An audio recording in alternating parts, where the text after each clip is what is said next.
Luciana Gatti, chega mais, tudo bem? Bom dia, gente. Que delícia ver a Areta aqui. Você viu, Lu? Ela adora participar. Vai lá, desliga o microfone e ela continua. Vai, gente, daqui a pouco a Areta está aqui também. Pois é, se deixar, ela vai embora. Tá frio aí? Da menina. Gente, que graça. Parabéns, Rebeca. Obrigada, Lu. Obrigada, meu bem. Tá frio aí em São José, hein, pelo jeito. Aqui tá, nossa, gente, agora a neblina levantou, eu não via nada aqui fora de casa. Tava tudo neblina, tem uma época do ano, a gente tem o banhado em São José, e aí forma uma neblina assim que você não enxerga 50 metros, é impressionante. E aí, vamos receber do banhado para o Pampa. Vamos receber ele, deputado estadual, Matheus Gomes, do PSOL, lá do Rio Grande do Sul. Ele se destacou tanto como vereador lá em Porto Alegre, que elegeu-se com uma grande votação de deputado estadual. Isso quer dizer que vai em frente. Ele tem tido um papel fundamental na assistência, no apoio, na articulação de solidariedade política lá durante essa enchente criminosa lá do Rio Grande do Sul. Tanto que a gente marcou 2 vezes aqui, ele não pôde vir, porque estava exatamente nesses trabalhos de assistência, emergências, urgências, que até agora não acabaram. Dessa vez deu certo, ele está aqui com a gente. Matheus, que bom que você pôde vir. Bom dia. Bom dia, Mauro, Rebeca, Luciana. Ainda bem que hoje a gente conseguiu. Estava com saudade de conversar com vocês aí e também poder falar um pouco do que ocorre aqui nesse momento tão difícil, né? Muito obrigado pelo espaço. Obrigado. Vamos exatamente começar com isso. O que está acontecendo aí nesse instante, né? A gente estava aqui com uma expectativa, né, Luciana, Rebeca, de que a água baixasse, começasse a reconstrução, mas a água baixa, a água sobe, a água baixa, a água sobe, as pessoas voltam para casa, saem de casa, parece uma coisa desesperadora. Como é que está a situação aí, Matheus? Isso acontece porque realmente a gente viveu o maior evento climático extremo da história do Rio Grande do Sul, um dos maiores do Brasil, e a resolução de uma situação dessa magnitude é muito difícil, né? Então, aqui em Porto Alegre, nesse momento, a gente ainda tem uma parte significativa da cidade que está alagada, com a água batendo no teto da casa das pessoas, principalmente na região da Zona Norte, que fica próximo à orla do Guaíba, também aos arroios que desaguam no Rio Gravataí.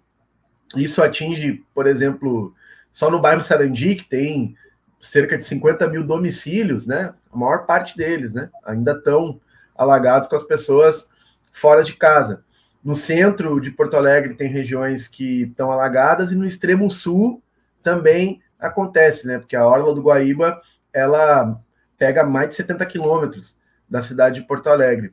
Na região sul do estado, lá onde fica Pelotas, Rio Grande, né, onde a Lagoa dos Patos ela deságua no Oceano Atlântico, a enchente também atingiu proporções históricas e segue deixando dezenas de milhares de pessoas em alerta, fora das suas residências, né, e aonde a água já baixou, se inicia lentamente o processo de reconstrução. E isso porque mais de 90% do estado foi atingido, né? Nós temos 497 municípios, a maior parte deles sofreu de alguma forma com esse evento climático extremo. Então, a magnitude do que ocorreu aqui, ela é sem precedentes, e a gente tem o fato, né, das chuvas, das inundações, os deslizamentos, tudo que a gente coloca dentro desse bojo, né, do evento climático extremo, só que as consequências econômicas, sociais, elas já vêm na esteira desse processo. Então, nós estamos falando de centenas de milhares de pessoas que não trabalharam, uma boa parte delas aí que são trabalhadores precários, intermitentes, gente que perdeu a sua renda ao longo de todo o mês de maio, e por isso, né, a importância das articulações comunitárias, né, para garantir comida através de cozinhas solidárias, os itens básicos de sobrevivência, de higiene, né, as roupas de frio, os cobertores, que é algo que anualmente acontece no Rio Grande do Sul. Sempre tem uma grande mobilização para doação de roupas, cobertores para enfrentar o frio agora. Então, isso foi para uma escala gigantesca. Água, tem comunidades que estão há quase um mês sem água, né, ainda. Isso dentro da cidade de Porto Alegre, territórios importantes, né? Então, é uma situação que vai gerando outras consequências, né? E é dessa forma que a gente está vivendo aí no último mês e ainda com uma perspectiva de que isso se arraste nos próximos meses, né? Então, é uma maratona, né? Eu já tinha vivido outras enchentes que a água subia, dava 2 dias, ela baixava, ia lá, né, arrumava os territórios, é difícil reconstruir, mas a gente ia. Agora, o processo ele é bem mais complexo, né? A gente está com um grau de destruição aqui que, por muito tempo ainda, nós vamos lidar com as consequências do que está acontecendo. Sim. Rebeca. Matheus, hoje eu trouxe aqui uma notícia, né, falando sobre aquele benefício emergencial de reconstrução do governo federal de R$ 5.100, né, que são para as famílias. E algumas pessoas aqui no nosso chat, vou tentar recuperar, disseram que a Prefeitura de Porto Alegre não tem dado a devida atenção para esses cadastros, não estão realizando como deveriam, né, esses cadastros para que a população, de fato, receba esse benefício e possa respirar de alguma forma, não é? Você tem notícias sobre isso? Sabe como está a administração? Qual o seu olhar sobre essa questão dos benefícios do governo em relação à população? Claro, eu estou acompanhando de perto esse tema, Rebeca, até porque esse PIX de 5.100 que o governo federal anunciou na última vinda do Lula aqui, é uma medida importante, né, ajuda as pessoas a começarem a reconstrução dos seus lares, né, e aí é começar mesmo, né, porque o prejuízo para boa parte dessas famílias foi muito grande, ou mesmo dar conta de situações emergenciais, porque maio foi um mês perdido economicamente para boa parte da população, né, quem não tem salário fixo, né, se deu muito mal. E aqui o que aconteceu em Porto Alegre é que a prefeitura ela fez corpo mole para organizar o acesso ao benefício, começou a fazer o cadastro na quarta-feira passada, né, há menos de uma semana, e obviamente que pelo tamanho da demanda, nós estamos falando de mais de 150 mil pessoas atingidas só em Porto Alegre, né, eles não conseguiram tabular os dados, e ontem muita gente começou a acessar e não teve a possibilidade de já usufruir desse benefício que o governo apresentou. Então é um problema, né? A gente enfrenta uma crise climática que também é política, né? Que tem a ver com a postura de governos que ao longo das últimas décadas aceleraram as mudanças climáticas, não fizeram essa política de prevenção, de adaptação das cidades, né? Nos deixaram frágeis para enfrentar o que a gente está vivenciando agora. E em meio à crise, esses mesmos governos apostam no caos, né? Para depois construir uma narrativa agora na eleição que está chegando de que é tudo problema do governo federal, né? Entra naquele ambiente de polarização que a gente sabe que existe no Brasil. E isso foi o que o prefeito fez aqui, né? Porto Alegre já poderia ter milhares de pessoas acessando esse recurso, né? E, infelizmente, ontem a gente viu mais uma situação que revoltou milhares de pessoas e mostrou não só a incompetência do prefeito, mas essa estratégia política que já está aparecendo em diferentes questões. Semana passada, na quinta-feira, nós tivemos uma chuva aqui de mais de 100 milímetros. O prefeito não preparou a cidade, fez um esforço para colocar tudo em movimento, né? Dar uma sensação de normalidade em meio a essa anormalidade que a gente está vivendo. Óbvio que mais de 100 milímetros de chuva geraram um caos. O sistema de drenagem aqui está numa situação muito difícil. Na quinta entrou em colapso e o prefeito começou a dizer que a drenagem urbana era responsabilidade do governo federal, né? Foi lá, catou um artigo na Constituição, né, que, enfim, dava brecha para ele tentar fazer as pessoas entenderem isso, quando, na verdade, a gente sabe que isso é um tema de trato municipal e Porto Alegre, por ter esses mais de 70 quilômetros de orla que eu falei para vocês, 40% da cidade fica no mesmo nível do Guaíba, já ter lidado com grandes inundações, desenvolveu um sistema de proteção contra as cheias que era coordenado por uma secretaria exclusiva para pensar, né, a questão desse sistema, do esgoto pluvial, e o governo que veio antes do Sebastião Melo acabou com essa secretaria, o Melo manteve ela extinta, e óbvio que isso fragilizou muito a nossa proteção. Então ele está tirando a responsabilidade dele, querendo colocar no colo do governo federal, uma situação que não é de responsabilidade do governo federal. Eu vi que vocês estavam lendo antes aí as respostas do governo, né, sobre fake news que foram ditas, né, em relação ao PAC de prevenção às cheias. Infelizmente, nós estamos lidando com isso, um grau gigantesco de desinformação, com uma estratégia política para tentar tirar a responsabilidade de quem, nesse momento, sim, tem responsabilidade sobre o caos que a gente está vivenciando isso aqui em Porto Alegre, né? Então, foi o que aconteceu ontem, né? Acho que os benefícios anunciados até o momento, eles são importantes, nós vamos precisar de muito mais, né? Então, é uma discussão que nós tivemos aqui, eu conversei com o ministro Fernando Haddad na última vida deles aqui em Porto Alegre, né? E disse a ele minha opinião, acho que nós vamos precisar ainda de outros benefícios. Não adianta, nós estamos numa situação que não adianta você pensar naquela lógica, vou adiantar o 13º, mas as pessoas vão chegar lá em dezembro precisando do 14º, 15º. Exatamente. Essa é a condição que nós estamos aqui. Então, temos que ir um pouco além agora, esse é o nosso trabalho nesse momento.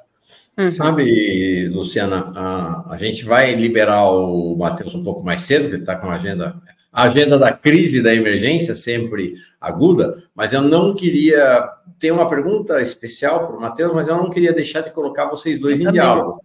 Eu também. Né? Não queria deixar de colocar vocês dois em diálogo, e aí vem para a conversa, Luciana, e aí tem um tema que eu queria...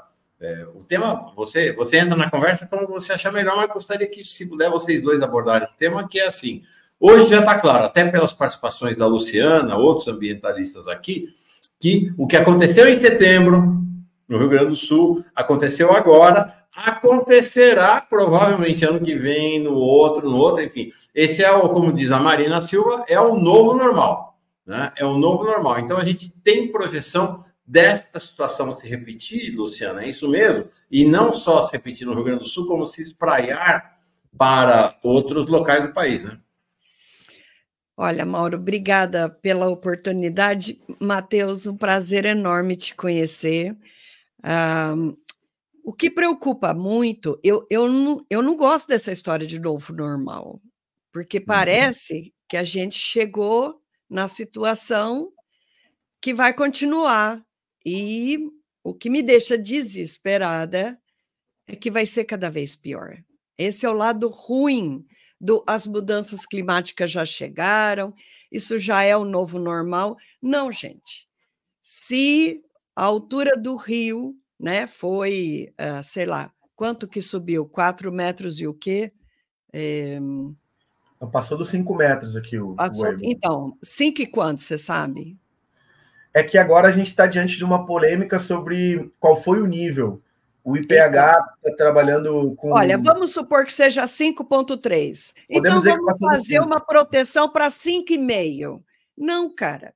Mudança climática, porque é o seguinte, a temperatura está subindo. Quanto mais a temperatura sobe, mais água que está como líquido nos lagos, nos mares, né, nos rios, evaporam e ficam na atmosfera na forma de vapor. Então...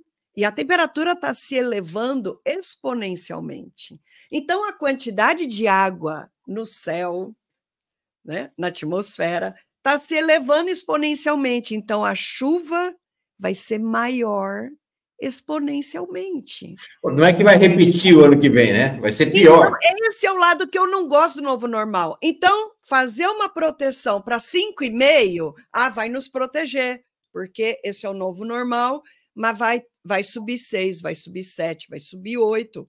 Então, e aí?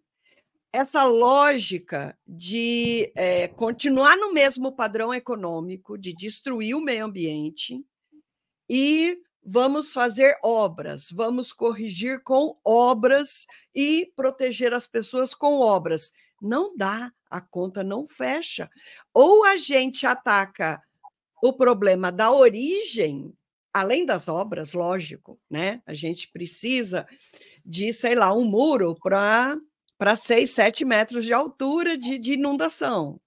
Mas a gente também tem que ir atrás da causa e corrigir o que a gente tem feito de errado. No Rio Grande do Sul, o governador derrubou quase 500 proteções. Então, eu queria perguntar para o Matheus. Matheus, existe um movimento de retorno de todas as regulações que Eduardo Leite derrubou e que agora mostram a consequência e que se regenerem tudo que foi perdido, né? Para mim, a coisa mais emblemática é aquela imensa loja da Havan, que foi construída numa área de APP, uma área proibida, né? Aí o cara vai lá e diz que é o seguinte, que em vários estados ele fez a mesma coisa, sabe? Vai, corrompe, né? A autoridade local e dá um jeito e consegue construir em área proibida porque eu quero aqui, né? Porque e aí, gente, olha a consequência. Aquilo era uma área que devia estar protegida para absorver a água do rio quando ele enche.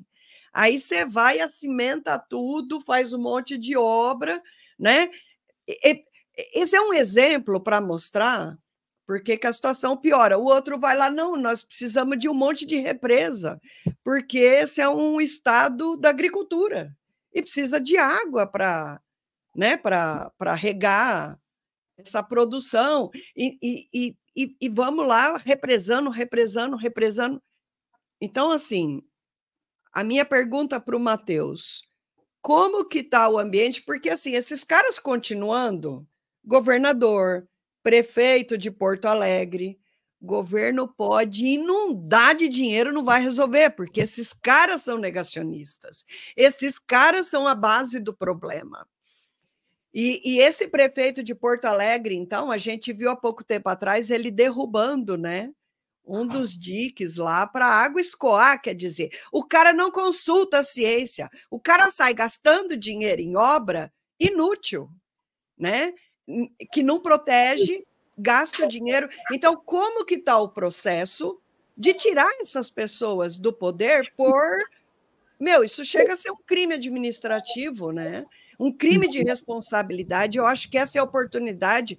A gente tem crime de responsabilidade para corrupção, mas essas pessoas estão matando pessoas.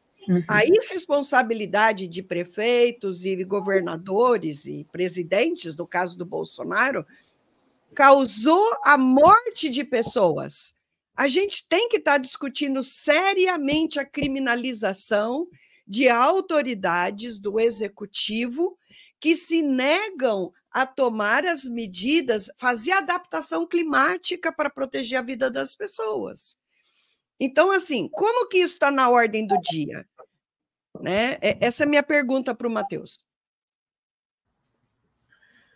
Nesse momento, a gente está fazendo um debate aqui na Assembleia Legislativa. Eu tenho encabeçado essa discussão de organizar um grande revogaço dessas legislações que foram implementadas nos últimos anos, né?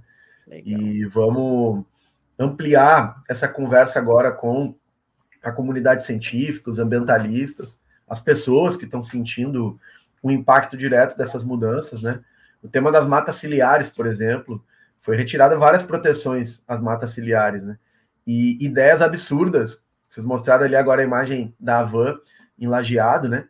Ali tem mais coisa, porque naquele entorno, né, onde passa o rio Taquari, tem trechos que antigamente era mata ciliar, que agora estão cimentados. Eles simplesmente botaram concreto ali, achando que seria útil para as pessoas correrem ali na volta do rio, fazer esporte, atividade de lazer, né? Uma ideia que aparentemente é bem intencionada, mas esconde uma ignorância, né?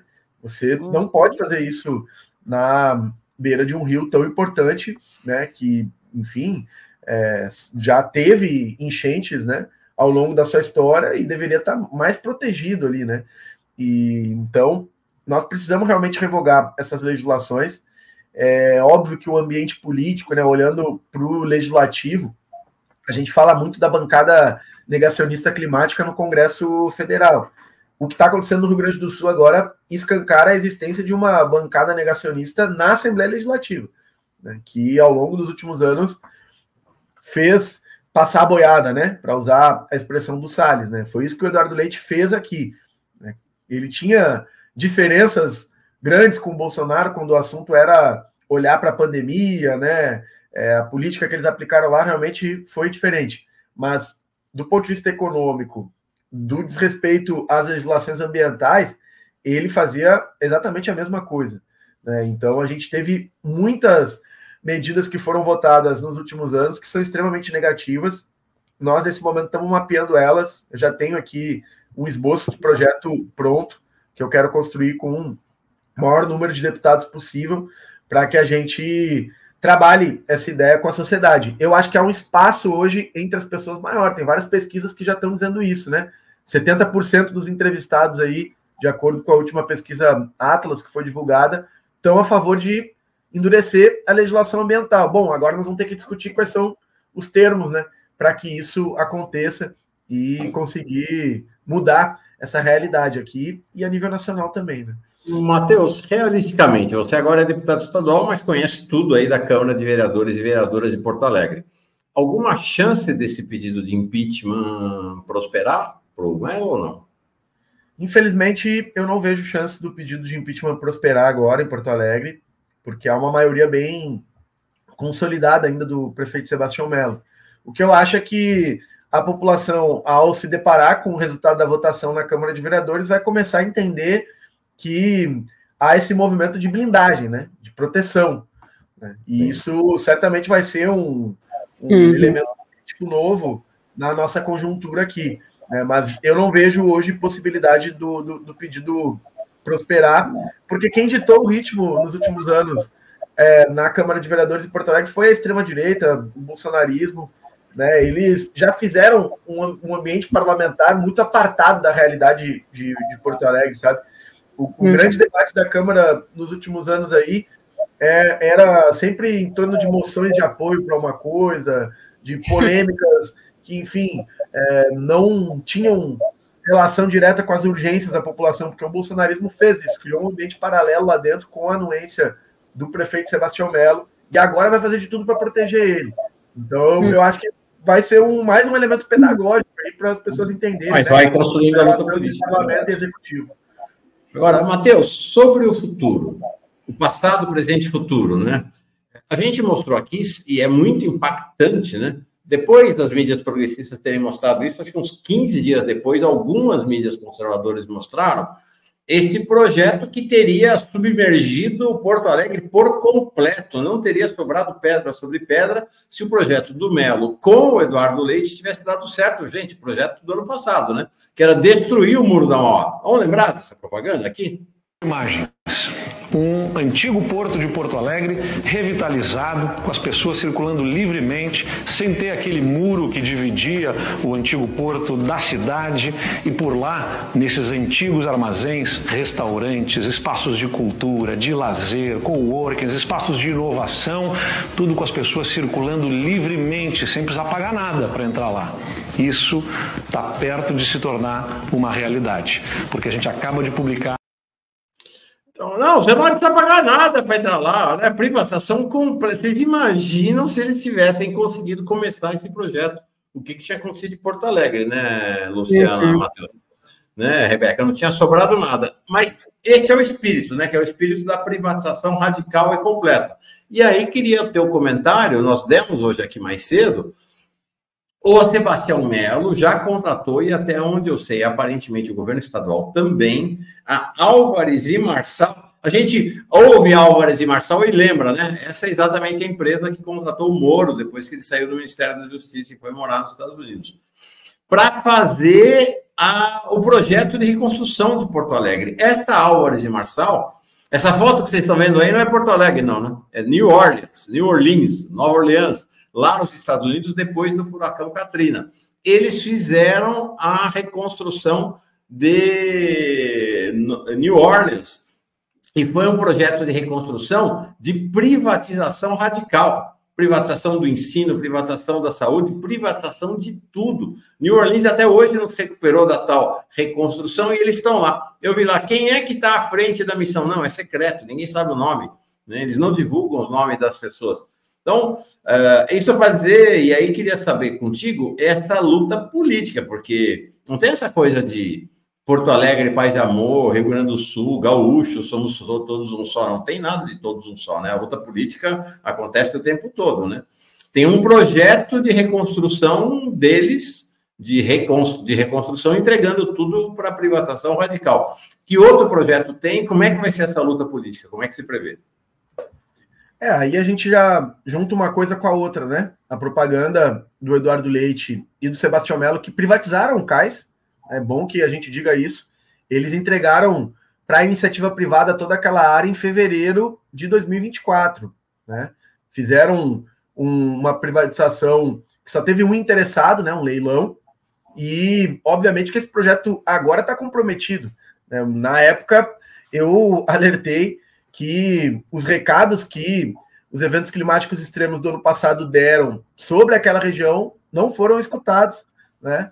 E a URGS tinha todo um projeto para transformar aquela área numa área cultural, né, preservando o seu caráter de proteção ambiental para a cidade de Porto Alegre e para a região, e obviamente que tanto a prefeitura quanto o governo do estado negligenciaram essas propostas, né?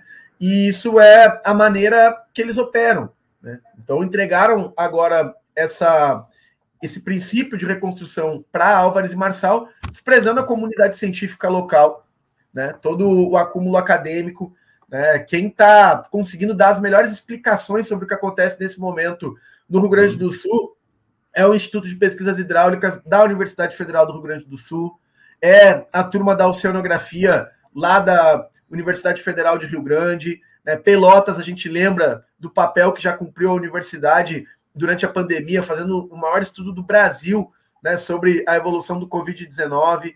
A gente tem cientistas que cumprem um papel importante a nível internacional, e eles estão sendo deixados de lado porque a reconstrução ela está já tendo uma lógica de pensar nos interesses corporativos, na lucratividade que um determinado setor vai ter com... Grana, plata, negócios, business. Isso. Eu já aproveito para fazer um alerta, né?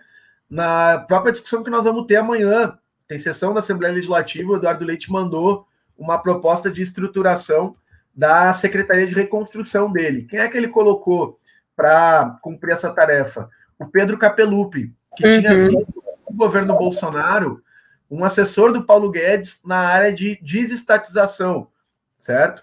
E ele veio para cá, no Rio Grande do Sul, com a mesma missão, e agora esse sujeito, que não entende nada de meio ambiente, de infraestrutura, só sabe fazer péssimos contratos para parcerias público-privadas e processo de licitação que a gente está vendo aqui, né, de privatização, na verdade, né, vários que acontecem no Rio Grande do Sul cheio de irregularidade, inclusive na área ambiental, porque nós tivemos a privatização da Corsã, empresa de saneamento e água, que foi vendida num valor abaixo do seu preço de mercado, num processo extremamente irregular. Pois bem, esse projeto que o Eduardo Leite enviou tem ali várias atribuições da secretaria, e a maior parte delas versa exatamente sobre isso. Os contratos de concessão, as parcerias público-privadas, né? Uma lógica de já pensar em como entregar mais a estrutura do Estado para iniciativa privada. Ou seja, eles estão vendo uma oportunidade de aprofundar o seu projeto neoliberal radical a partir da tragédia, justamente no momento em que nós percebemos não só a importância do Estado, né, mas de um planejamento de Estado que leve em conta o interesse público, né? O bem-estar da população, a preservação da natureza. O mercado ele não se regula a partir desses valores. Não se regula. Aqui o que a gente vê é uma disputa entre diferentes interesses, que não importa se tem que fazer área de irrigação em ambientes de preservação permanente, se tem que construir loja da Havan, porque não foi só uma da Havan que alagou, foram várias, porque tudo em área de preservação ambiental, ou se tem que entregar territórios da cidade de Porto Alegre, que nós temos aqui, lá no extremo sul, que são áreas funcionam como esponja, né? Absorvem toda a água. Lá eles querem fazer condomínio de luxo. Isso nada importa. São os interesses do capital disputando entre si para ver quem lucra mais. O mercado não se regula no interesse de preservação ambiental. Não há planejamento nesse movimento do capital sobre a natureza. Bem pelo contrário. Então, nesse momento, nós estamos de um outro modelo de desenvolvimento. E não é o que o Eduardo Leite está apresentando na sua proposta de reconstrução. Ele quer aprofundar essa ideia que nos trouxe até aqui e é a grande responsável por nós não ter capacidade de resposta diante dos eventos climáticos extremos. Por isso que eu tenho dito sempre que o Eduardo Leite, na verdade, ele é um negacionista climático, porque o neoliberalismo radical dele fez ele virar de costas para os alertas científicos e para tudo que acontece. Ele vai lá na COP, ele discute aí a nível nacional com cientistas, com pessoas da área ambiental, mas quando a gente olha para o que aconteceu no Rio Grande do Sul, é devastação generalizada. E ele não consegue apresentar um dado sequer que mostre o contrário. Não consegue. Ele não tem um indicador sobre a questão ambiental no Rio Grande do Sul que apresenta qualquer avanço. Absolutamente nada. Porque o que ele fez no último período foi devastar e nos trazer a uma situação caótica que é a que a gente está vivenciando aqui agora. Mas que bom que estamos aqui, que bom que temos você, Matheus, temos Luciana Gatti, que não deixam impune, não deixam debaixo do tapete ações como essas, né? A Geise Costa Meirelles, ela diz, bom dia, Matheus, acompanho o seu trabalho, parabéns, abraço de Porto Alegre. E Lísias Martins diz, muito orgulho de ter votado no Matheus. E muito obrigada mais uma vez por ter vindo. Vamos liberá-lo, não é, Mauro? Deixa eu só falar mais uma coisinha com o Matheus. Matheus, eu acho que se abre uma oportunidade da gente aprofundar, porque nós estamos vendo a consequência dessas ações de perder o meio ambiente, né? Tudo pelo lucro, e vamos desmatar, e vamos destruir, vamos canalizar rio, e vamos, né, a fazer aqui um ambiente, eu quero fazer um negócio aqui, e vamos destruir a natureza aqui, sem consultar os técnicos, os cientistas, sobre as consequências dessas mudanças em prol de lucro. E é aí que eu acho que abre a oportunidade da gente discutir justiça climática. Vocês têm um nome jurídico fantástico aí no Rio Grande do Sul, é o Lênio Strecchio. Minha sugestão para vocês, abre um debate sobre a questão da culpabilidade ou responsabilização, porque tem muitos corresponsáveis nas mortes e nos enormes prejuízos que estão acontecendo aí. E aí, esses caras com as fake news, não só eles não estão perdendo os seus cargos, como através de fake news ainda eles acabam passando pano para a culpa deles e ainda vão pegar toda essa injeção de dinheiro gigantesca do governo federal para embolsar para os seus projetos. A contratação dessa empresa aí é a maior mostra de que está em andamento. O INPE também está mapeando para o governo federal as áreas alagáveis, tá? Para basear. Mas como assim? O INPE está trabalhando para essa empresa privada que a gente não sabe nem quem é o nome. Gente, que história que é essa? Né? De que uma capacitação técnica, científica está trabalhando para isso, e os caras vão e contratam aí uma empresa. Então, assim, será que a solução, já que o governo não quer ir para a televisão, para a rede nacional e denunciar o que está acontecendo, né? E botar a verdade a público, não é por vias jurídicas? Porque se esses caras tiverem o risco de ser responsabilizados, porque, assim, eles são corrompidos pelo o grande capital, né? Eles são corrompidos. Se eles tiverem o risco, claro, de ser responsabilizados, a gente não consegue, sabe, botar um pouco mais de balança para o interesse público? Essa minha, sabe? De repente, o Lênio podia, sabe, liderar uma ofensiva em termos de justiça climática, sabe? Será que essa não é uma oportunidade e uma maneira de ir por aí para, sabe, essa balança está claro. Difícil, né? Não, eu concordo, eu acho que a gente precisa buscar esse tema da responsabilização, né, dos gestores públicos, de quem realmente nos deixou mais frágil para enfrentar esse evento climático extremo. Eu tenho feito isso, por exemplo, aqui em Porto Alegre, através de documentos que eu tive acesso, né, que mostram essa negligência da prefeitura na manutenção do sistema de proteção contra as cheias. Nós tivemos falhas gravíssimas no funcionamento de casas de bombas, das comportas do cais, que foram alertadas por engenheiros há meses, obras de reparo, né, de manutenção, que a prefeitura não fez. Ontem à tarde tive uma reunião, mais de 1 hora, explicando ponto por ponto, junto com o Vicente Halber, que é engenheiro, foi coordenador do Departamento de Esgotos Pluviais no Ministério Público de Contas, né? Porque são contratos... Ele veio aqui de manhã ontem, por sinal. Estava aqui dando entrevista para nós. Ele comentou comigo. E a gente foi junto lá explicar para o Ministério Público de Contas, já está no Ministério Público Estadual também. E sim, eu acho que a gente tem que fazer movimentos na esfera jurídica para buscar respostas que, enfim, são dessa ordem também, né? Versam sobre elementos da nossa Constituição, das legislações que não são cumpridas, né? E que talvez o Parlamento ou o Poder Executivo não tenha tanta condição nesse momento de fazer, né? Eu estou à disposição para que a gente construa isso em diálogo já também com várias pessoas do ambiente jurídico aqui para a gente trabalhar alternativas.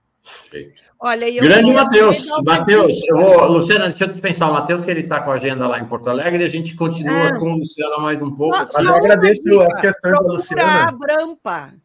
A Abrampa é a Associação do Ministério Público voltado para o meio ambiente. Existe a Abrampa. Não, vamos Obrigado, conversar. Luciana. Matheus, o Mauro e a Rebeca sempre promovem grandes encontros aí. Luciana, foi um prazer conversar contigo. E vamos marcar novamente, Mauro. Me chama mais aí que eu vou me organizar para a gente estar junto nos próximos dias aí de novo.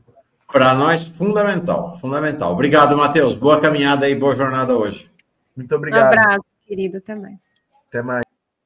Grande, nossa, esse Matheus é uma figura, realmente, uma liderança muito forte. Ele e a Laura Cito, né, que a gente entrevistou aqui também, dois que foram vereadores de enorme repercussão na vereança deles, e ambos agora deputados estaduais. Luciana, pensei em você ontem, bom, várias vezes, mas em 3 momentos especiais.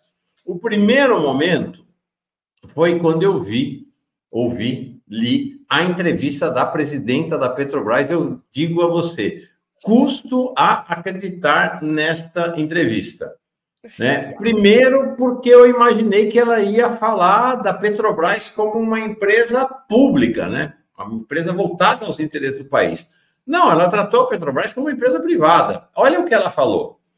Isso, a rentabilidade, né, que foi um tema dela, né, da necessidade de ter lucro, se busca com conversa. Gerir essa empresa para dar lucro é muito fácil e vamos fazer isso. Nosso esforço será pela tempestividade e agilidade.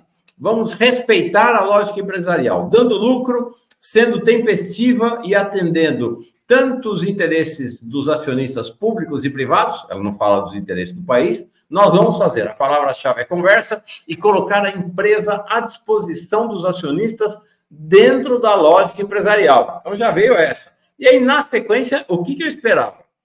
Esperava que ela falasse de uma empresa pública. E esperava que ela falasse de uma empresa de energia, né? Então ela vem para renovar, né? Governo Lula, né? Fazendo um giro, empresa de energia, energia limpa, energia eólica, energia solar. Ela não abriu a boca sobre isso. O que ela falou é que essa será uma petroleira de primeira e cada vez mais petroleira. Não, ela falou isso, vai ser a grande petroleira do planeta, e ainda disse essa, Petrobras tem que acelerar a exploração de petróleo, e disse que vai para cima da foz do Amazonas. Aí logo pensei, a Luciana, ela fez o sinal, deve estar curticária de ver a entrevista da Magda Chambriard. Como é que você viu essa chegada dela na presidência da Petrobras? Olha, Mauro, minha urticária está desde sexta-feira, quando eu escutei o delegado de polícia, ministro das Minas e Energia, né?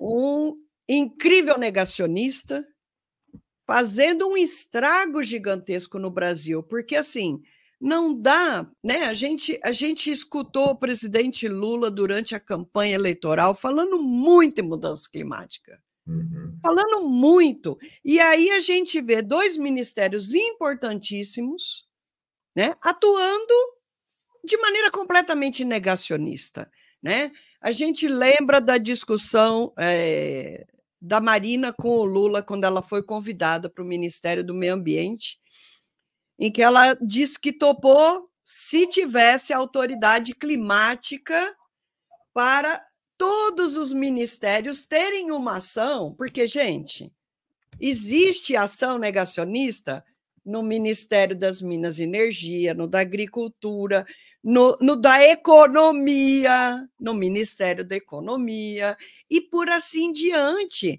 né? Então, assim,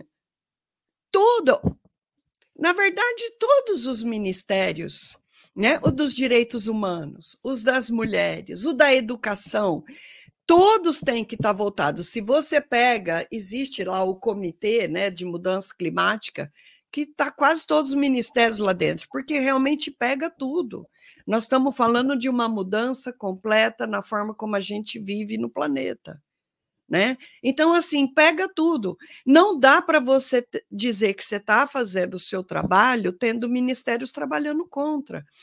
E o Ministério das Minas e Energia, o cara tem uma visão completamente voltada para fazer dinheiro. As tais das alternativas energéticas, né? As fontes verdes de produção de energia é para vender, é para exportar. O que quer dizer isso? O que me soa lá dentro? Desmatamento, né? Porque assim, não tem como você gerar um monte de energia aqui dentro. A gente está aumentando as emissões por petróleo, que é 88% do problema global. Então, estamos na direção oposta da necessária. A necessária é reduzir o uso de carvão mineral. Nós tivemos o líder petista botando um jabuti para autorizar termoelétrica a carvão. Gente, que PT é esse? Socorro, né? Socorro. A gente tem a Petrobras aumentando a emissão e querendo ainda abrir novos poços. Aí vem, né, o que a Sueli diz, é no mínimo 15 anos, quer dizer. Gente, nós estamos caminhando para uma situação de catástrofe generalizada. Daqui 15 anos vai estar claro que a gente tem que abandonar o petróleo. Luciana, você é exagerada.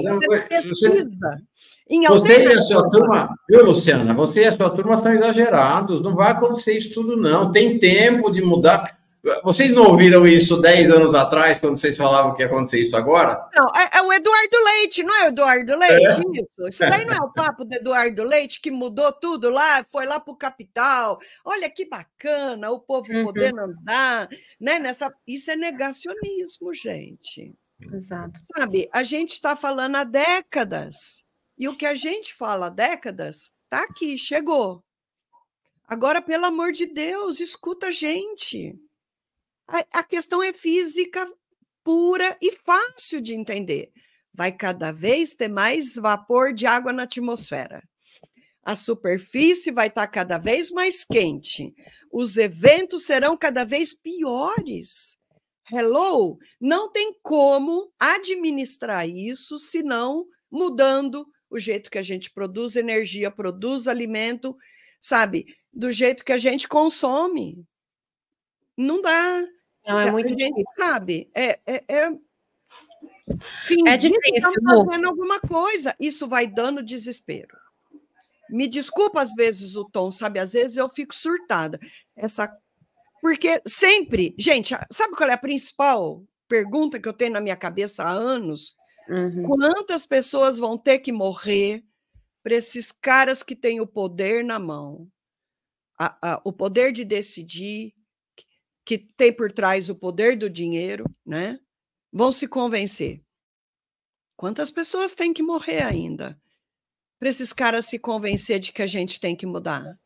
Exatamente. Eu sempre lembro da figura do macaco que tem lá o quadrado, né? Uma caixa de madeira que tem um buraco e uma banana pendurada no meio. A mão entra sem a banana, mas aí ele cata a banana e a mão não sai e a água está subindo.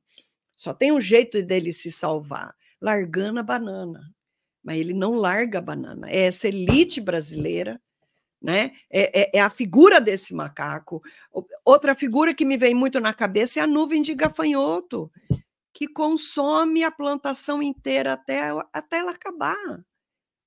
Então, me dá angústia, sabe? Porque, assim, as pessoas que, como eu, falam a verdade nua e crua, não são chamados para nada, sabe? Não, quem é chamado? Quem doura a pílula. Não, muito importante o que está sendo feito.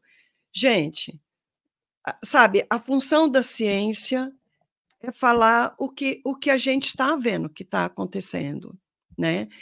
E se a gente não faz isso, nós não estamos cumprindo o nosso papel. Eu acho assim, cientista não está aqui para ser bonitinho, para ser legal, né? Eu fui muito perseguida no governo Bolsonaro, muito mesmo, sabe?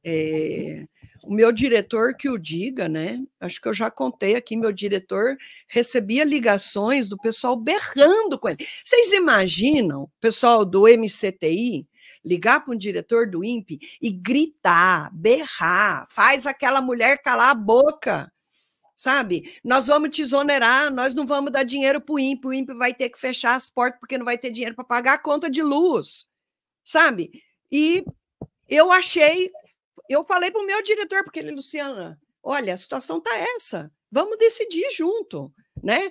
Eu falei para ele, eu não tenho como ficar quieta, né? Porque isso seria prevaricação. A ciência é bancada pela sociedade. A gente é pago para viver estudando, para devolver o que a gente aprende para a sociedade. Então, se eu ficar quieta, eu não estou cumprindo minha função. Sim. E eu agora, no governo Lula, estou fazendo o mesmo. Governo Lula, o senhor não está indo para uma direção boa. Sabe, só batalhar contra o desmatamento na Amazônia não vai ser o suficiente. Não vai ser. Não tem como a gente combater desmatamento de mão dada com o agronegócio. Né? Não tem como. Não tem como. O nome já diz, eles só querem saber do negócio através do agro. É business, só business. Rebeca, entre nessa conversa.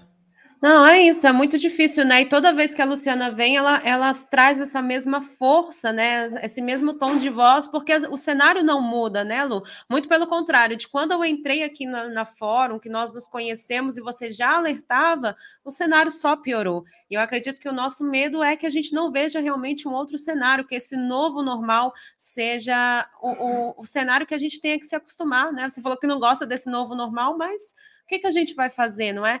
A Fabiana Ubin, ela diz aqui, eu fico só pensando nas pessoas inteligentes do Brasil como a doutora Luciana, o debate é sofrível, né? É muito difícil, de fato, Mauro. E a Márcia diz, com tudo que está acontecendo, eles não recuam porque é um projeto, Luciana. Isso aí, Luciana. Eu tenho observado, sabe, Mauro? Mauro pode me ajudar a entender isso. Quanto mais as mudanças climáticas estão causando um dano enorme para as pessoas, que era para a gente imaginar, eles vão refrear. A sociedade está vendo. Não, eles estão cada vez mais agressivos. Gente, o Congresso Nacional é o fim do mundo. Os caras estão lá querendo acabar com tudo. Parece que eles estão querendo adiantar o fim do mundo. Sabe? A figura do um dos números aí do Bolsonaro, 0 alguma coisa, tá lá querendo agora as praias. Gente, é uma distopia, né? É uma barbárie. Nós estamos caminhando para a barbárie. Olha, me ajuda. Me ajuda a entender como que eles estão tão agressivos. Ontem, eu fiquei muito impactado com a agenda do presidente Lula, né? Porque ele de manhã, às 9h30, recebeu a Marina, e às 6 horas, às 4 horas, a última agenda dele foi com o ministro do Agronegócio, o Carlos Fávaro, com a Associação Brasileira das Indústrias Exportadoras de Carne, Associação Brasileira da Proteína Animal, Associação Brasileira dos Frigoríficos, e aí, todo feliz, no final da reunião, anunciou que essa turma toda estava cedendo 2.000 toneladas de carne para o Rio Grande do Sul. E eu pensando, isso aí está parecendo conversa de máfia, né? Que o mafioso manda matar e depois entrega flores, né? Faz a entrega da coroa de flores durante o velório. Sabe quantos % do rebanho bovino brasileiro está na Amazônia? Quantos? Chuta. 10, 15? 43. Nossa Senhora. Então, 43% do rebanho bovino brasileiro está na Amazônia. Hello! As carninhas que o povo vai receber é um dos motivos desse povo estar agora alagado. Não, então. Você alaga, você destrói, que nem o pessoal do agronegócio do Rio Grande do Sul, dizendo, não, vamos precisar de dinheiro. O cara pede dinheiro para continuar destruindo. Ontem saiu aí outro empresa de financiamento de projetos, né? O greenwash. Isso é para a opinião pública não entender que são eles o problema. Exato. Ontem saiu essa pesquisa do MAP Biomas, também pensei em você e queria ouvi-la sobre isso. Então, ficou lá, foi todo feliz, tem manchete do pessoal feliz, falando do governo Lula. Desmatamento no Brasil cai 11,6% em 2026 e 2023, aponta o MAP Biomas. De janeiro a dezembro foram derrubados só 1.800.000 hectares de vegetação. Né? Em 2022, ano do Bolsonaro, tinha sido 2 milhões. Nossa Senhora, como evoluiu. Aí você vai olhar com mais detalhe, Luciana. Primeiro, este número que a gente está comemorando, ou tem gente comemorando, é superior ao que o governo Temer desmatava. É pior do que o governo Temer ainda. Segundo, caiu... o Cerrado ultrapassou a Amazônia. Então, o governo Lula fica Amazônia, Amazônia, Amazônia. Enquanto isso, ninguém repara, né? Que o Cerrado, o Pampa, o Pantanal, está tudo indo para o vinagre. O Cerrado ultrapassou a Amazônia em área desmatada. Em 2023, o Cerrado foi responsável por 61% dos desmatamentos do Brasil. Né? Reduziram na Amazônia, sensacional. 61%, 25% da Amazônia.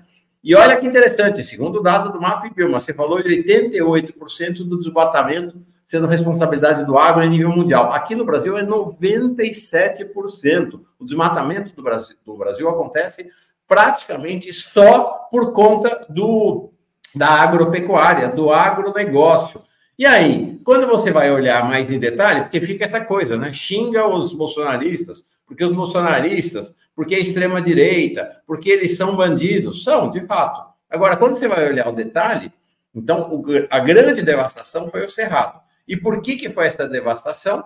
Porque os 4 estados do chamado Mato Piba é que devastaram o Cerrado. Quais são eles? Maranhão, Tocantins, Piauí e Bahia. Sendo que Bahia e Piauí governados pelo PT, governados pelo PT, e o Maranhão governado pelo PSB. Dos 4 estados, 3 governados pela base de sustentação por partidos de centro-esquerda. Só a Bahia foi responsável por 40% do desmatamento no Cerrado.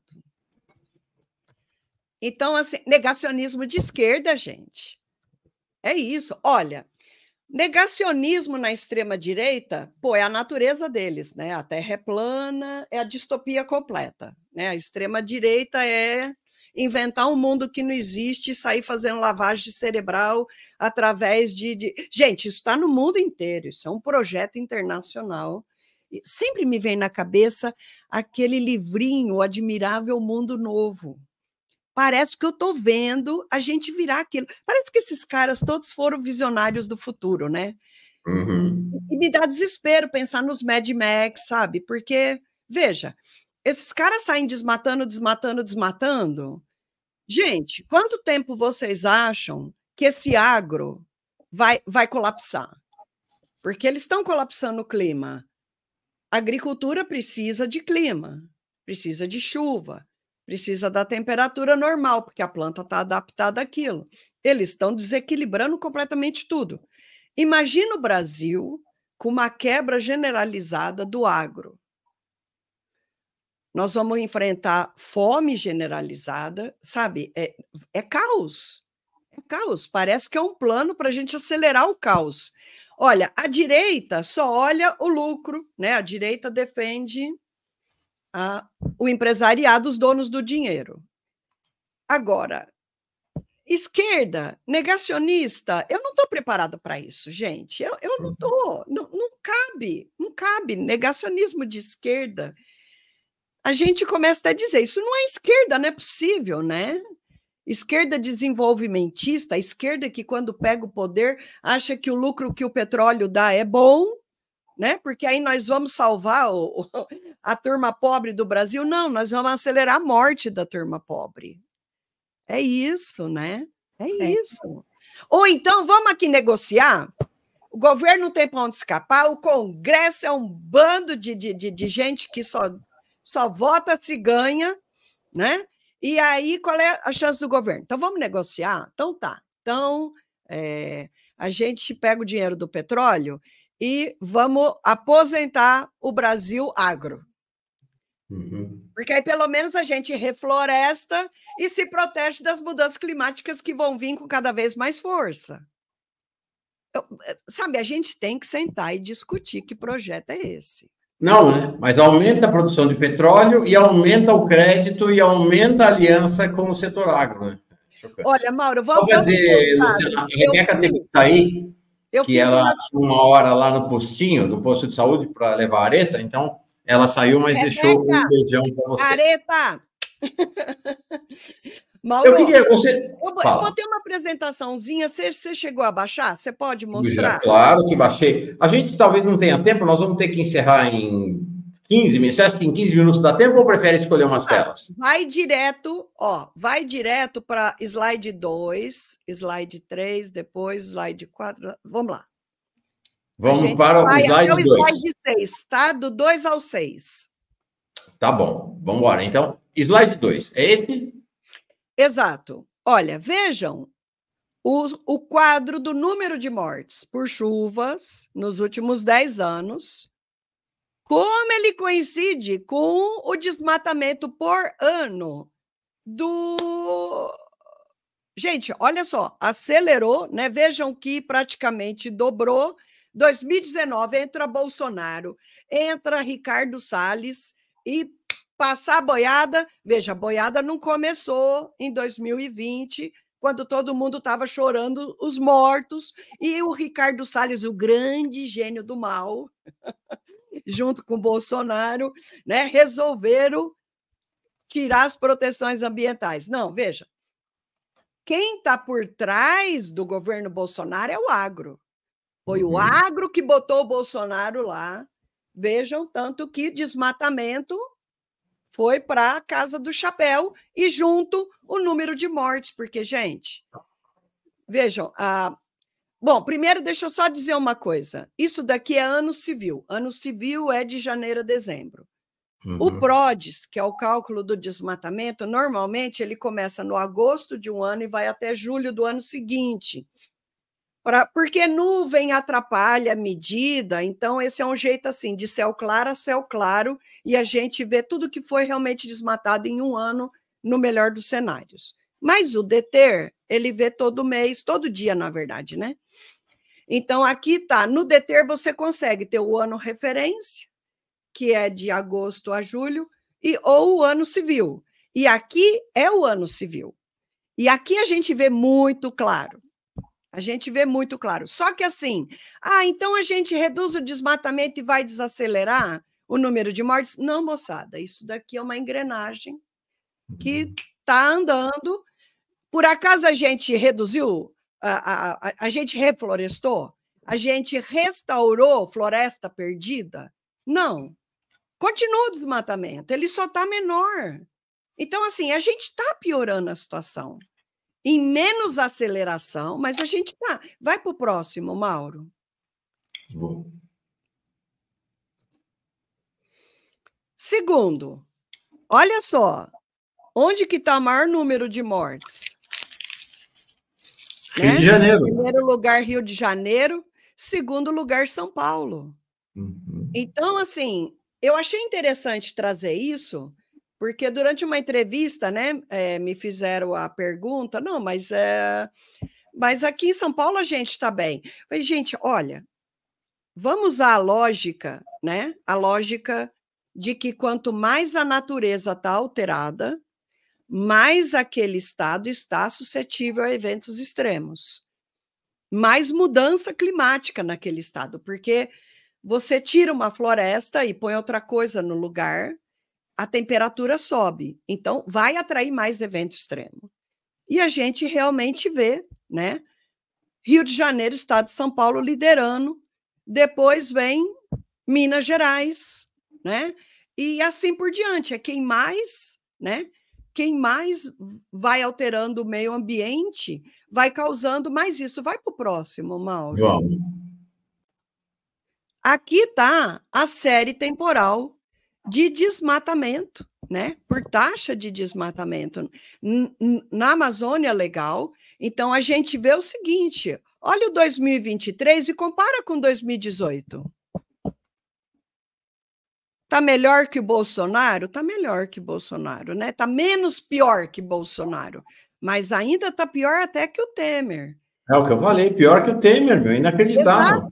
Exato. Então, fui eu que te falei isso numa das nossas conversas, e eu quis trazer um número chocante. Aqui. Que, olha, foi 9,1K agora 2023. Em 2017... 6,9, 2016, 7,9, 2015, ali na transição Dilma-Temer, 6,2. Então, veja, a gente não, pelas regras atuais, a gente não conseguiria, nem no primeiro ano de Lula, ganhar dinheiro pelo Fundo Amazônia, por crédito de carbono, porque está acima da média que a gente deveria ter feito, quer dizer, o desmatamento ainda está muito alto na Amazônia. Tá? Não tá assim, não tá o que a gente, olha o melhor dos, foi 4,6. Esse foi o melhor ano, nós estamos o dobro disso, o dobro. Pode ir para o próximo, Mauro. 4,6 foi em 2012. Que é a menor taxa que a gente já teve histórica. Nós estamos o dobro disso. Primeiro então, governo Dilma. Tem que comemorar uma redução? Tem que comemorar uma redução. Mas tem que entender também que o desmatamento ainda é alto, tem que entender que o IBAMA e o ICMBio foi desmantelado, tem que entender que eles não estão tendo o aumento que Polícia Federal, que Exército, que, sei lá, delegado, isso e aquilo, estão tendo, e os caras estão tendo que enfrentar gente armada. Está tendo troca de tiro no enfrentamento ao desmatamento. Sim. Mas o governo Lula não tá colocando, né, o pessoal em mesma condição que polícia, que isso e que aquilo. Então, assim, existe um problema base que a gente para sempre aonde? Déficit zero. O país está quebrado, foi desmontado, foi desmantelado, as instituições estão caindo aos pedaços. A gente está cheio de equipamentos velhos, quebrados, sem manutenção, tá tudo caindo aos pedaços. Sim. E aí vem o Haddad e fala em déficit zero quando a gente tinha que estar recuperando as instituições do desmantelamento de Temer mais Bolsonaro. Então, gente, olha, hello. A gente... Essa tabela eu quero saber se essa tabela é o que eu estou lendo. O que é essa tabela? A tabela é o que você está lendo, Mauro. Veja, aqui estão as taxas de desmatamento por estado. Estado do Pará, quase 35% do desmatamento acumulado na Amazônia. Espera lá, mas o governador do Pará...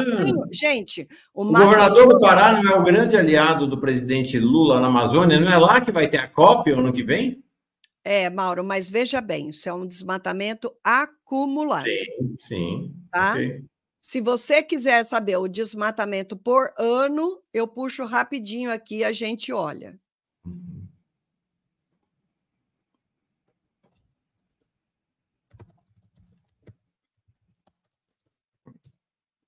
Fala. O governador do Pará é o Helder Barbalho, né? Onde vai estar sediada a COP o ano que vem. Vamos ver se vai estar mesmo. Né?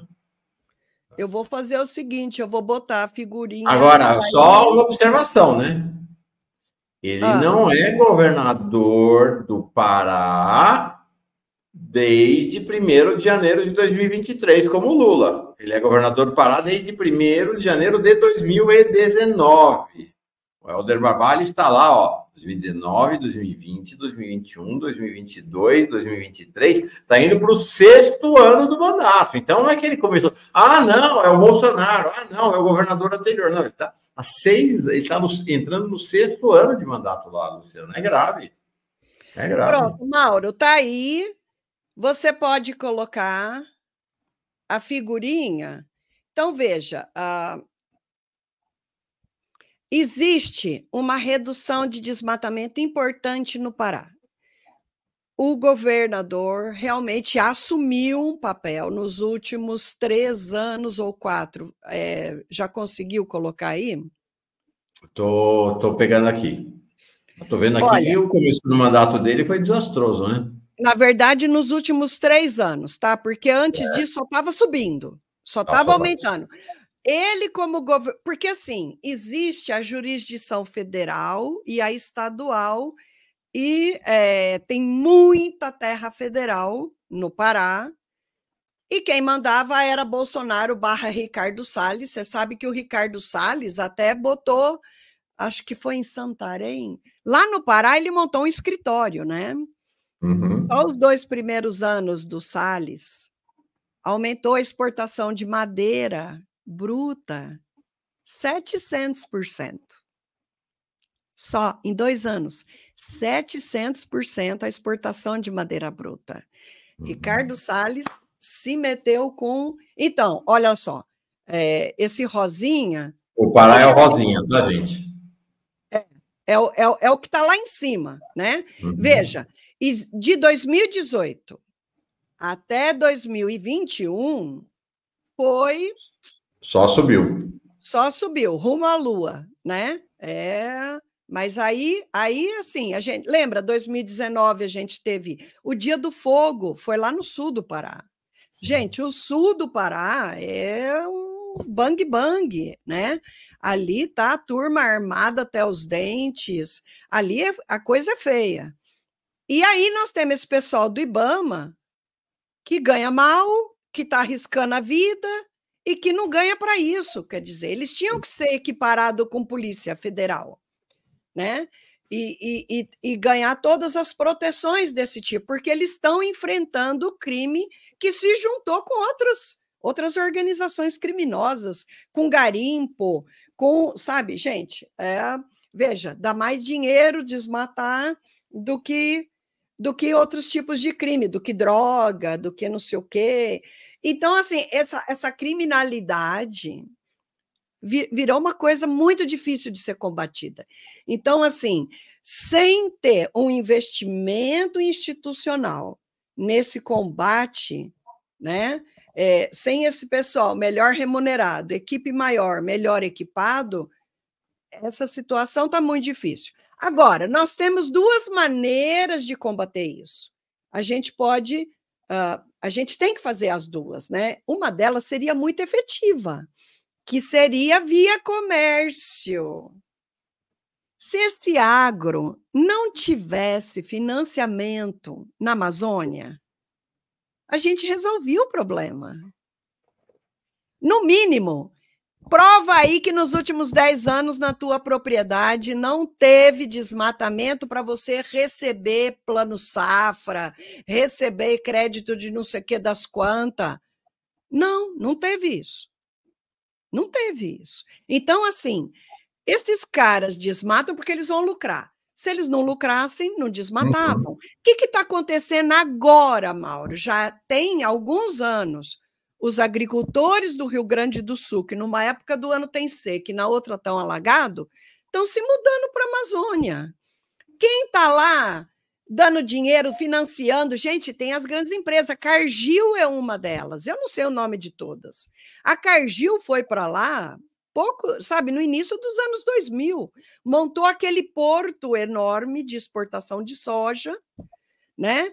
E a máquina, sabe, dessa turma que diz que o Brasil é o celeiro do mundo, está lá. O mundo está comendo a Amazônia. Então, assim, vamos olhar a questão como ela realmente é. O problema é econômico.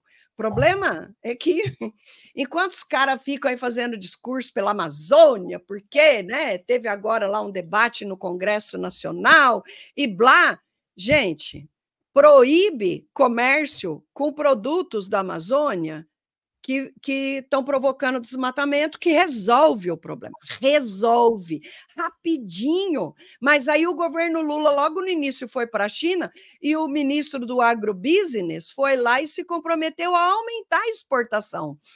É óbvio que na hora que ele diz eu vou aumentar a exportação, vai ter desmatamento, gente. Então, não tem como combater desmatamento de mão dada com o agrobusiness. Não tem como. Essa frase sua é muito forte, né? O mundo está comendo a Amazônia, e quase de graça. E quase de graça. E depois ainda vão tomar a Amazônia de nós, porque nós não somos competentes para cuidar da Amazônia.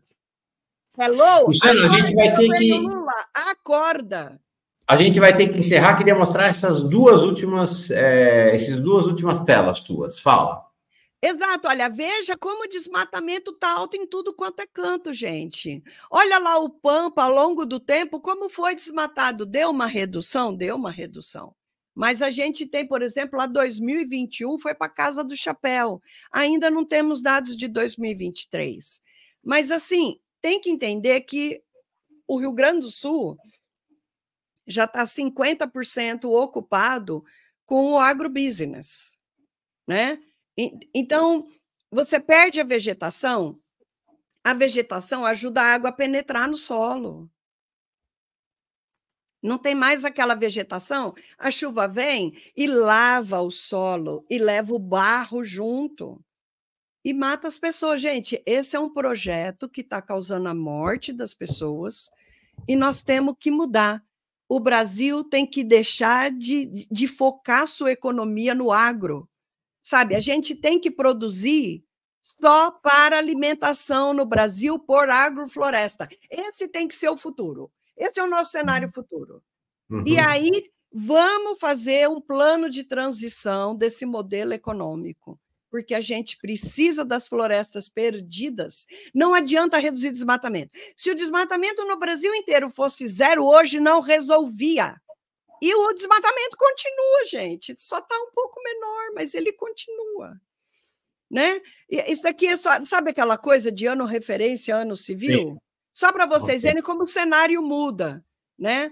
Por quê? Porque 2023, nesse cenário, teve 50% do último semestre do governo Bolsonaro, que parece que esperou chegar agosto para sentar o pau no desmatamento lá na Amazônia. E, gente, olha, a gente tem que conversar a sério, porque, assim, a gente tem que sentar, fazer um plano de enfrentamento às mudanças climáticas. Qual é a economia?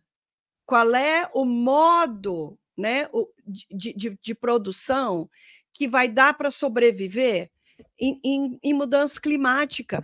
As florestas nos protegem contra as mudanças climáticas. Então, nós estamos matando a nossa proteção. Quem está matando? A elite. A elite, a nuvem de gafanhoto. A elite é a nuvem de gafanhoto desse país que só pensa em lucrar, lucrar, lucrar e está matando o resto. Sabe? E um plano climático... enfrenta isso... E um plano econômico para as mudanças climáticas não vai ser nem tacando pau na produção de petróleo, nem tacando pau na exploração, na produção agropecuária. Nenhuma dessas duas atividades entram nesse plano. Nenhuma. Não, nenhuma. E a gente tem o quê? A gente tem uma população brasileira inteirinha pagando imposto, mais de 50% vai para a elite, que ganha sem trabalhar. Só porque eles têm dinheiro, eles ganham dinheiro. E os trabalhadores que pagam essa massa de dinheiro vão ficando sem educação, sem saúde, sem ciência, sem previdência. Sabe que lógica é essa? Hello? Hello? Que lógica é essa? Ou o governo Lula dá um giro, tira esse bando de ministro neoliberal, porque esse é o projeto que estava antes. Então, sabe, a lógica neoliberal é a que nos trouxe até aqui. Ou a gente enfrenta isso Governo Lula, pelo amor de Deus, vai lá conversar com o Petro. Pelo amor de Deus, a gente tem que enfrentar isso. Nós estamos falando do nosso direito à vida. E é por isso que eu tenho batido martelo assim nessa tecla justiça climática. Sabe? A gente tem direito à vida. A gente tem, esse povo está nos tirando o direito à vida. Nosso, não é mais dos nossos filhos e netos. Uhum. É nosso, dos nossos filhos, dos nossos netos. A gente só está acelerando o fim do mundo, gente. Terrível. Luciana Gatti, você é muito necessária para nós. Obrigado por ter vindo mais uma vez. Sempre uma alegria estar contigo, mesmo para tratar de temas tão dolorosos, doloridos e angustiantes. Obrigado. Boa caminhada para ti essa semana ainda. Bom feriado de Corpus Christi. Semana que vem, quem sabe? Voltamos. Deixa eu só falar uma coisinha para encerrar com uma coisa positiva. A gente tem que olhar para esse tempo como uma oportunidade de evolução. Nós estamos já começando a colher o nosso plantio, né? Então, esse é um momento super rico para a gente entender a nossa relação com a natureza, o que a gente está fazendo que não está legal e que a gente tem que mudar. Então, é um período rico em oportunidade de evolução. Vamos usar esse momento para evoluir, para cada um se questionar qual é a relação que tem com a natureza, o que consome, como consome, o direito às outras vidas nesse planeta que a gente não dá, né? Então, assim, vamos olhar para isso como um momento da gente crescer enquanto ser humano. Valeu. Luciana Gatti, gente. Obrigado, Luciana. Um beijão para ti. Paz e bem. Paz e bem.